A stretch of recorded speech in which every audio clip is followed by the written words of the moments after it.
నిర్మలం స్ఫటికాకృతిం ఆధారం సర్వ విద్యానాం హయగ్రీవ ఉపాస్మహే.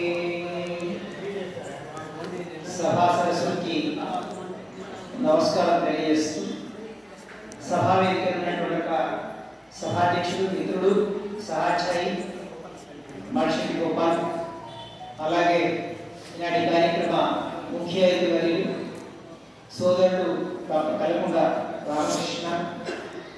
ఇంతకుముందు ఒక పదం చెప్పుకుంటాం, తెలంగాణ పదానికి తెలంగాణ కవిత్వానికి చిరునామాగా నిలిచినటువంటి ఒక మనవరం దేవేంద్ర గారు. పాట అంటే ఇది ఉంటుంది, అలాగే మాట అంటే ఇది ఉంటుంది. ఆయన చిత్రం తీస్తే చిత్రాన్ని అంటే ఫోటో తీస్తే ఫోటో మాట్లాడుతుంది. అదే మా మిత్రుడు. అలాగే ఈనాటి కార్యక్రమంలో చాలా ప్రశాంత వదనపై కూర్చున్నటువంటి ప్రశాంత్ గారు, డాక్టర్ ప్రశాంత్ గారు, పెద్దలు రెసిడెంట్ మాస్టర్ గారు, వెంకయ్య గారు. ఈనాటి కార్యక్రమంలో మనందరికీ అంటే మార్గదర్శనం, వాళ్ళే మనకు మార్గదర్శనం. అలాంటి పెద్దలు ఉండబట్టే ఇప్పుడు ప్రశాంత్ గారు కాదు, అలాంటి పెద్దలు ఉండబట్టే సమకాలీన నాడు, అలాంటి పెద్దలు ఉండబట్టే మనం అందరం ఉన్నాం. ఒక్కసారి వారికి కరతాళాలు గట్టిగా చెప్పడం. ఇవి ఏం చేస్తాయి అంటే ఆ పెద్దసారు వయస్సును పెంచుతాం. అందువల్ల వారికి నమస్కారం తెలియజేస్తూ, అలాగే వేదిక మీద ఉన్నటువంటి మరొక సోదరి మళ్ళీ డాక్టర్ అడవాల సుజాత గారు, అలాగే అనిత గారు, ఇక అందరికీ ప్రియాతిప్రియమైనటువంటి రచయిత, బహుశా ఆయన ఇంతకుముందు అన్నారు కదా మేయర్ గారు అన్నట్టు 80 వయసుకు ప్రయాణం అయితే 40 పుస్తకాలు దాటాడు. ఇంకా 60 టార్గెట్, ఇంకా 60 పుస్తకాలు ఆ లోపల అది పూర్తి చేసుకోవాలి. సో కాబట్టి మరి వారికి నమస్సులు. మా సంపదకి ముందుగా మీ అందరికీ వివిధ సాహితీ సంస్థలు, డాక్టర్ ప్రమోద్ కుమార్ గారు సమతా సాహిత్య అధ్యక్షులు, అలాగే ఇతర సాహితీ సంస్థలకు సంబంధించిన మా తిరుపతి గారు, అలాగే సాహితీ సంస్థల నిర్వాహకులు, పెద్దలు, కళాకారులు, మా పెద్దన్న చక్కని కళాకారులు, అట్లా మా మహేంద్రరాజు గారు, చాలా కళాకారులు ఉన్నారు, పెద్దలు జనార్దన్ రావు గారు. ఎవరి పేరైనా స్మరించకపోతే అడిగిన వారించకుండా అందరికీ నమస్కారం. మళ్ళొక్కసారి మనం పల్లె వైపు తిరిగి వెళ్లాల్సిన పరిస్థితి తీసుకొచ్చాడు మన సంపద. పల్లె అనగానే మనకు గుర్తొచ్చేటువంటిది ఆ ఆవుల మందలు, లేదా గేదెల ఊడలు, లేదా అక్కడ ఉన్నటువంటి ఒక సెలయేళ్ళు, అక్కడ ఉన్నటువంటి ఒక పంట పొలాలు, పంట వాసన, పెంట వాసన. తరువాత అంటే నేను ఏం చెప్తున్నా అంటే పంట వాసనే తెలుసు, కానీ పెంట వాసన కూడా అంతే అద్భుతంగా ఉంటుంది. అలా పంటను, పెంటను, పల్లెను అన్నీ తీసుకొచ్చి ఒక్క దగ్గర ఉంచినటువంటి ఒక సంపదన ఈవేళ ఆ పల్లె పదాల పరిమళాన్ని మనకు అందించడానికి తీసుకొచ్చినటువంటి పుస్తకమే ఈ తెలంగాణ పల్లె పదాల పరిమళం.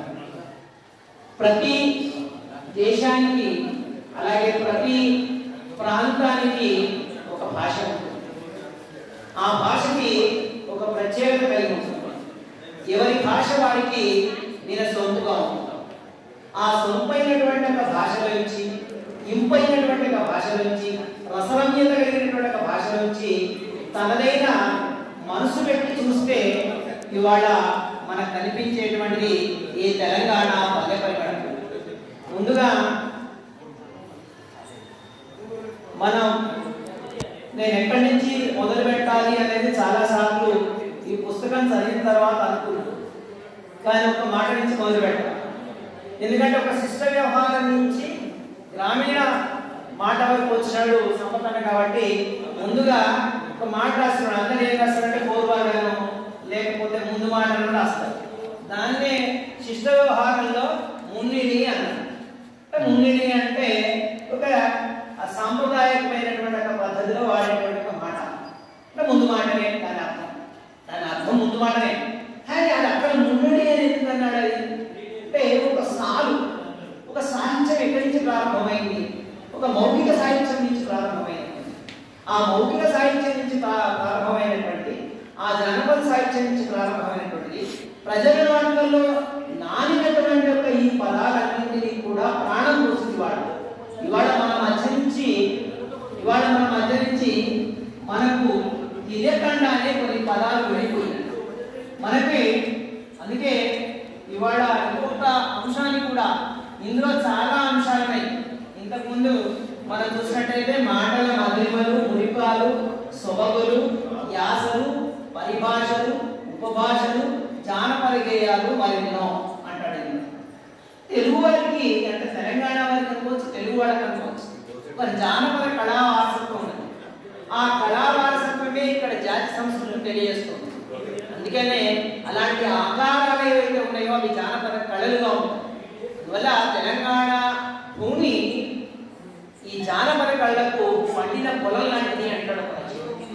అట్లాంటి దాదాపుగా 2000 సంవత్సరాల నుంచి అంటే భరతుని నాట్య శాస్త్రం నుంచి చూసినప్పుడు అక్కడి నుంచి కూడా ఈ దేశీయ నాటక రూపక ప్రక్రియలన్నీ కూడా ఉన్నట్టుగా సాహిత్యం చెప్తుంది. అయితే 2000 అనడంలో కొంచెం అటు ఇటుగా అనవచ్చు. ఇక్కడ మా రామకృష్ణ సోదరుడు ఉన్నాడు కాబట్టి 2000 చరిత్ర లేదు అని. కాబట్టి ప్రమాణంగా ఉండకపోవచ్చు. కానీ 11, 12 శతాబ్దాల నుండి చూస్తే చాలా ఆధారమైనటువంటి అంశాలు కనిపిస్తూ ఉంటాయి ఈ భాష. బాల్కూరి సోమన దేశీ సాహిత్య పితామహుడు అనుకున్నప్పుడు ద్విపద ఛందస్సు నుంచి జానపద సాహిత్యానికి దగ్గరగా ఉండడం వల్ల, స్వీకరించడం వల్ల ఈ భాషకు సంబంధించినటువంటి అంశాలు అక్కడి నుంచి మనకు కనిపిస్తుంది. మరి ఇక్కడ ఈ చరిత్రను ఇలా వస్తే, చరిత్రను పక్కకు పెడితే ఇప్పుడు సంపత్ కుమార్ సార్ లేదా సంపత్ అన్న అంటాం. ఆ సంపదన చేసినటువంటి ఒక కొత్త అంశం ఏమిటి అంటే, దీన్ని ఈ కొత్త పుస్తకానికి నేను ఒక పేరు పెట్టదలుచుకున్నాను. ఆ పేరు ఏమిటి అని చాలా మంది అడగవచ్చు లేదా చాలా మంది అనుకోవచ్చు. అందువల్ల ఇక్కడ మనకు కనిపించేటువంటి తెలంగాణ బాల శిక్ష అంటారు. తెలంగాణ బాల శిక్ష ఎందుకు బాల శిక్ష అంటే ప్రభుత్వం కూడా చదువుకోవచ్చు. బాల శిక్ష అన్నంత మాత్రాన తక్కువేం కాదు, మనందరికీ కూడా తెలుసు. బాల శిక్షను ఒకసారి చూస్తే దాంట్లో ఎన్ని అంశాలు అంటే ఒక భాష, ఒక ఆహారం, ఒక విహారం, ఒక ప్రకృతి, అక్కడ ఒక మన వస్త్రము, అలాగే మనం వాడుకునేటువంటి మాటలు, మనం ఆడుకునేటువంటి పాటలు, మన సంస్కృతి, మన ఆచారాలు, మన వ్యవహారాలు, మన పద్ధతులు, ఇవన్నీ ఒక వరుసక్రమంలో కనిపిస్తుంది. ఏది బాల శిక్ష అట్లాంటి దానిలో మొట్టమొదటి వేసిన ప్రయోగం ఏంటి అంటే చాలా పదాలను తీసుకొని రాసినాడు. ఈ రాయడానికి ఆయన ఒక నేపథ్యం ఉంది, పుట్టిగానే రాయలే. మరి ఆయన అంటే ఇంతకుముందు చెప్పినట్టుగా గట్టెపల్లి మురళి గారి యొక్క వారసత్వ సంపద కదా ఆయన. అంటే వాళ్ళ నాన్నగారు కమ్యూనిస్ట్ యోధులు. ఆయన ప్రజల గురించి ఆలోచించేటువంటి మనిషి. నిజం ప్రజల్లో ఉన్నప్పుడు మాత్రమే మనిషి బతుకుతాడు అనేటువంటిది ఇక్కడ ఒక దాదాపు కాడోజీ అన్న మాటకు సమానమైన మాట అన్నాడు. ఆ మాటను ఒక్కసారి తెలుసుకుందాం. మీరు 42వ పుస్తకం మనం అనుకున్నాం కదా, ఈ పరిమళం ఎక్కడిది అంటే తను రాసుకున్నటువంటి దాంట్లో నుంచే మీకు వినిపిస్తాను.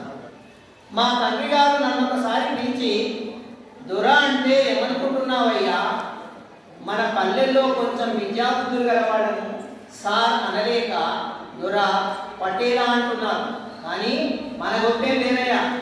సంపత్ గట్టెపల్లిలో పనిచేసినోడు దొర, చెయ్యనోడు దొంగ, నువ్వేమవుతావు నీ ఇష్టం. అదిగో అప్పటి నుంచి పనిచేసినాడు కాబట్టి దొరలాగా 42 పుస్తకాలు తీసుకొని వచ్చినటువంటి సంపత్ అభినందన. మా అన్న అభినందన ఎందుకంటే మీకు అందరికీ తెలుసు, కాళోజీ మిత్రమండలి జరిగేటువంటి సమావేశంలో అక్కడికి ఒక బియ్యం బస్తా తీసుకొని రిక్షాలను వచ్చాడు. వచ్చేసి తీసుకురావడానికి ఆ రిక్షానికి ఆయన నుంచి సరిపోలేదు బలం. లోపలికి వచ్చి ఎవరైనా మనుషులు ఉన్నారా అని అడిగాడు. కాళోజీ గారు అక్కడే ఉన్నారు, అందరూ వింటున్నారు. మనుషులు ఉన్నారంటే మరి మాట్లాడలేదు. కాళోజీ గారికి కొంచెం మాట్లాడడం, అందరినీ నడిపించడం అనేటువంటి శక్తి కదా అది. అరే ఇక్కడ అందరూ మనుషులు ఎవరు లేరురా అన్నాడు. అంటే మిగతా వాడు మనుషులు ఎవరు లేరా అంటే ఆయన అర్థంలో పని చేయని వాడు మనిషి కాదు, పని చేయని వాడు మనిషి కాదు. అలాగే ఒక్క మాట మా అంటే వాళ్ళ నాన్నగారు ఒక్క మాట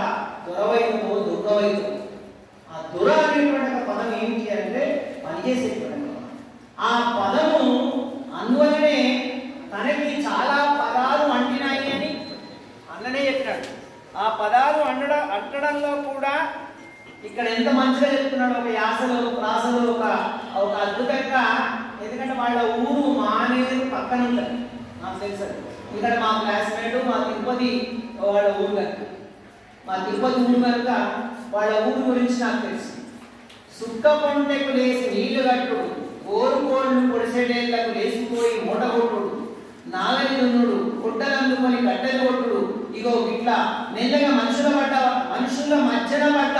ఇది మనుషుల మధ్యన పడ్డ అంటే అంతవరకు చదువుకోవడం, అక్కడికి వెళ్ళడం, అంటే ఒక నగర వాతావరణంలో పెరిగింది సంపద. ఆ నగర వాతావరణంలో పెరిగింది కాబట్టి నగరానికి సంబంధించినటువంటి అలవాట్లే ఉన్నాయి. మరి ఈ భాష తక్కువ అనేటువంటిది మనందరికీ తెలుసు.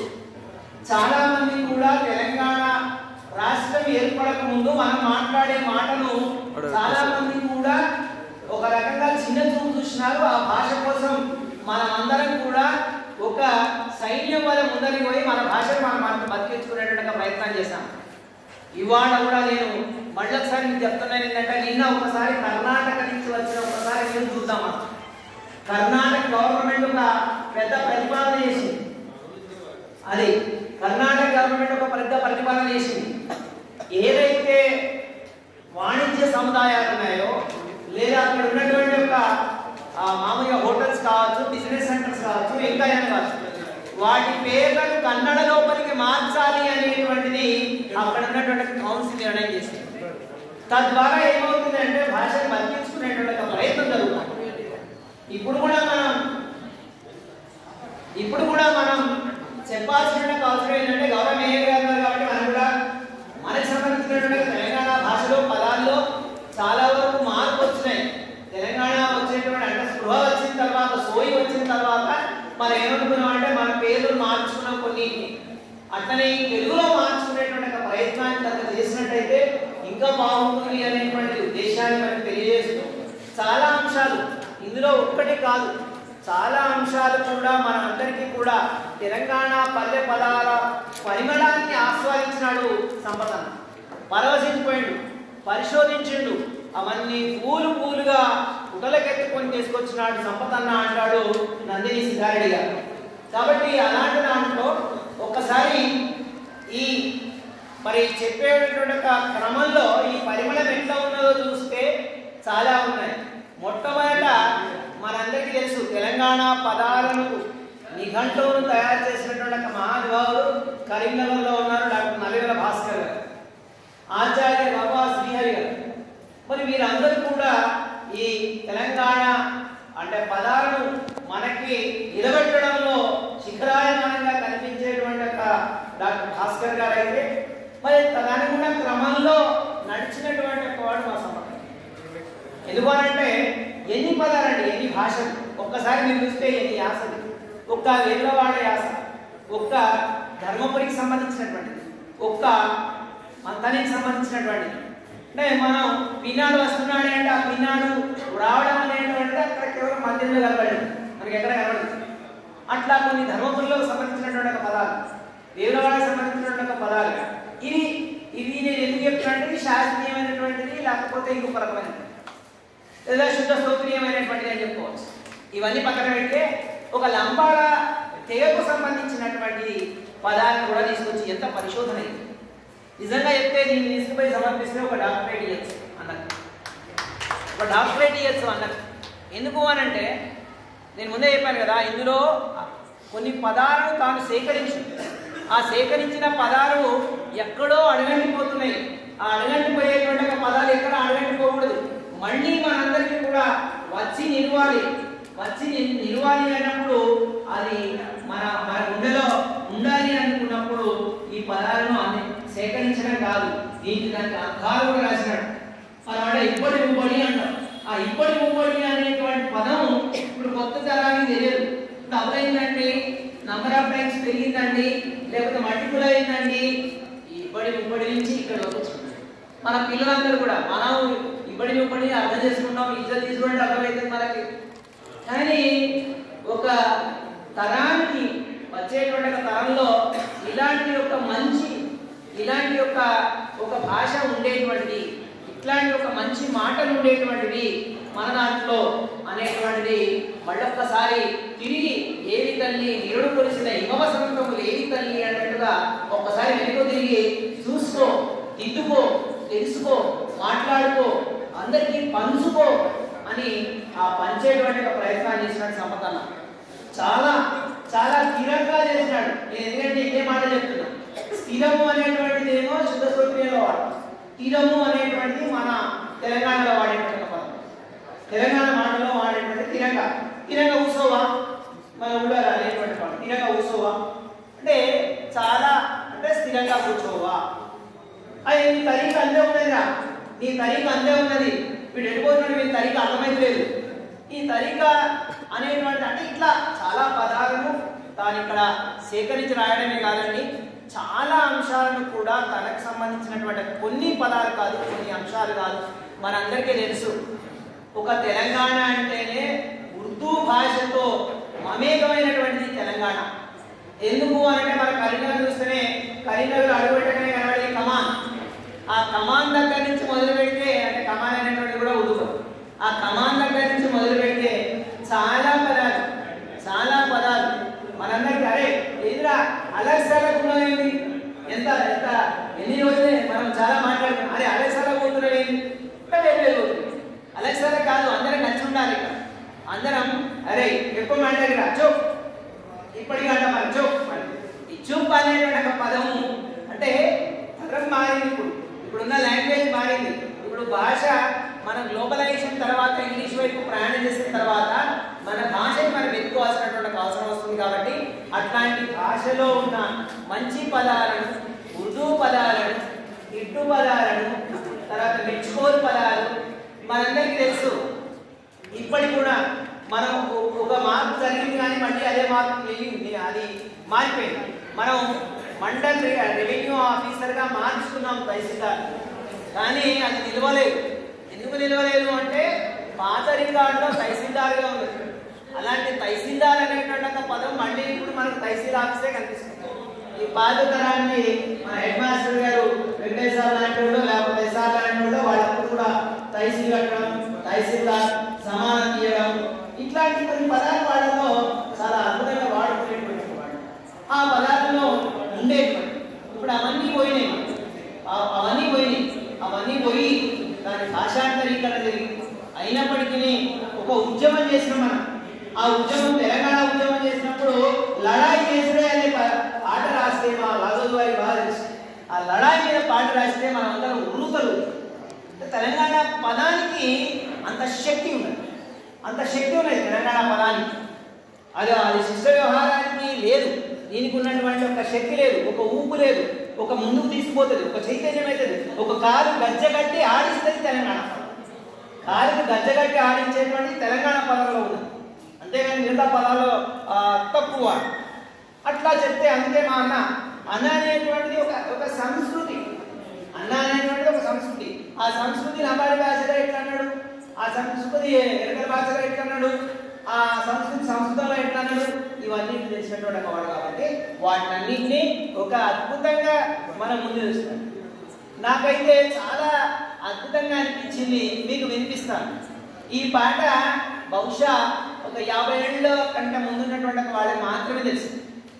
ఒక ఇంటి అంటే ఈ పాట చెప్పిన తర్వాత ఈ మాట కలవారి కోడలు కలిగి కామాక్షి కడుగుచున్నది పప్పు కడవలో పోసి అప్పుడే పెంచి ఆమె పెద్దన్న కాళ్ళ పోనీలిచ్చి కన్నీరు నింపే. ఎంత అద్భుతం, ఎంత ఆనందం. ఎందుకు ఇక్కడ మీకు జ్ఞాపకం ఉండాలి, ఊళ్ళల్లో కలవడం తక్కువ కనుక ఒకళ్ళ మీద ఒకళ్ళు వాడు ఏడ్చేటోళ్ళు. ఒకళ్ళు ఒక 5-6 నెలలు రాకపోతే ఒక సంవత్సరానికి వస్తే ఒకళ్ళ మీద ఒకళ్ళు వాడి ఏడ్చేటోళ్ళు. అది సంప్రదాయం తెలంగాణ చూసాం మేము. మరి వీళ్ళు ఎందుకు ఏడుస్తున్నారంటే కళ్ళ లేకుండా ఏడుస్తారు. అట్లా ఒక అమ్మాయిని తీసుకోవడానికి వాళ్ళ అన్నయ్య ఇంటికి వచ్చినప్పుడు వాళ్ళ అమ్మాయిని అంటే కన్నీరు పెట్టుకున్న తర్వాత ఏమైందండి, సంప్రదాయాలు ఎట్లా ఉన్నాయి, ఈ పాటలు మొత్తం సంప్రదాయం. ఎందుకు కన్నీరు ఏమి కష్టము అడుగుతున్నాడు వచ్చినన్న. ముడుచుకో చెల్లెలా ముడుచుకో పురులు అంటే ఆమె ఆదరవారంలో కన్నీళ్లలో పురులన్నీ కూడా విప్పుకుపోయినాయి. ఎత్తుకో బిడ్డను ఎక్కువ అందరము మీ అత్తమామలకి చెప్పి రావమ్మ. ఈ ఎంత గొప్ప మాట. అంటే ఇప్పుడు ఉన్నటువంటి సంస్కృతిలో కొంచెం న్యూక్లియర్ ఫ్యామిలీస్ అయిన తర్వాత ఉద్యోగాలు మారిన తర్వాత ఎక్కడ అక్కడ వెళ్ళిపోతున్నారు. కానీ అత్తమామలను కూడా గౌరవించే సంప్రదాయం ఈ పాటలో కనిపిస్తుంది. కుర్చీపీట మీద కూర్చున్న అత్త ఎంత అంటే అప్పుడు ఉన్నటువంటి ఈ ఫర్నిచర్ అంట. ఆ ఫర్నిచర్ అనేటువంటి కుర్చీపీట అనేటువంటిది అదొక ఆసనం. ఆ ఆసనానికి ఉన్నటువంటి గొప్పతనం. మా అన్నలు వచ్చారు మమ్మమ్ముతారా అని అడుగుతున్నది. నేనేరుగా మీ మామనాడు అంటే అత్తగారిని కాదు ఇక్కడ పర్మిషన్ మామగారు. అట్లా పట్టమంచం మీద పడుకున్న మామ చూడండి, అది ఒక రికార్డ్ అయిన అట్లా పట్టమంచాలనే కనిపిస్తుంది పోయినాయి. కానీ అప్పుడు ఉన్నటువంటి మా అన్నలు వచ్చారు మమ్మమ్ముతారా నేనేరుగా మీ బావనాడు అంటే అప్పుడు అన్నీ కూడా ఉమ్మడి కుటుంబం కనుక ఉమ్మడి కుటుంబంలో అత్త మామ ఆ తర్వాత బావగారు ఆ తర్వాత తోటి కూడదు. ఇక్కడ కూడా చూడండి మా అన్నలు వచ్చారు మా అమ్మ. ఇది పక్క పెట్టేస్తే భారతము చదివేటి బావా ఎంత గొప్ప మాట. భారతం చదవడం అనేటువంటిది చాలా గొప్ప మాట. ఎవరు మంచివారు అనేటువంటి ఒక మాట వచ్చింది. ఎవరు మంచివారు అంటే ప్రాతరుజుతో ప్రసంగ. ఎవరు మంచివాడు అంటే పొద్దున్న లేస్తేనే పేకాడ గురించి మాట్లాడేవాడు మంచివాడు. అమ్మో ఇదేంటి ఆ సోదరి మాట ఎవరుంటే పోతారు. సో కాబట్టి పొద్దున్న లేస్తేనే పేకాడ గురించి మాట్లాడటం మంచివాడు కాదు. ఇంకా ఎవరు మంచివాడు? మాధ్యాహ్నే స్త్రీ ప్రసంగ. మధ్యాహ్నం కూడా పోయిన తర్వాత అమ్మాయి గురించి మాట్లాడితే చాలా మంచివాడు. ఇంకా ఘోరమైన ఇంకా మంచివాడు అంటే రాత్రవు చోర ప్రసంగ. రాత్రి కూడా దొంగతనం చేసినటువంటి దొంగ గురించి మాట్లాడితే మంచివాడు. ఇది కాదు అంటే మనం మామూలుగా అక్కడ ప్రాతరుజుతో ప్రసంగ అంటే ప్రాతకాలము అంటే మానవ జీవితంలో ఉండేటువంటి ఒక మొదటి దశ బాల్య దశలో భారతాన్ని చదవాలి. అందువల్ల ఆ ఇద్దరికి మధ్యన ఉన్నటువంటి యుద్ధం ఏ విధంగా జరిగింది, నష్టం ఏ విధంగా జరిగింది, కష్టం ఏ విధంగా జరిగింది, వాటిని సమర్చిపోవాలంటే భారతాన్ని చదవాలి. మధ్యాహ్నం రామాయణం చదవాలి. ఎందుకు అంటే రాముని అంటే రావణాసురుడు ఒక్క సీత కోసం తన మొత్తం జీవితాన్ని కూడగొట్టుకున్నాడు. రాత్రి భాగవతాన్ని చదవాలి. అందువల్ల అంటే మనకు సంబంధించిన సామాజిక పరిస్థితులు ఇలా ఉన్నటువంటి దాంట్లో ఇది ఒక సాంప్రదాయం. ఈ సాంప్రదాయంలో ఈ పాటలో చెప్తుంది. అలా చుట్టూ నడుస్తూ వెళ్ళేసి చివరిలో ఒక మాట రచ్చలో వెలిగేటి రాజేంద్ర భోగి అంటే. ఈ రచ్చ అంటే ఇప్పుడు మనం పనిచేసే ఆఫీస్ రచ్చ.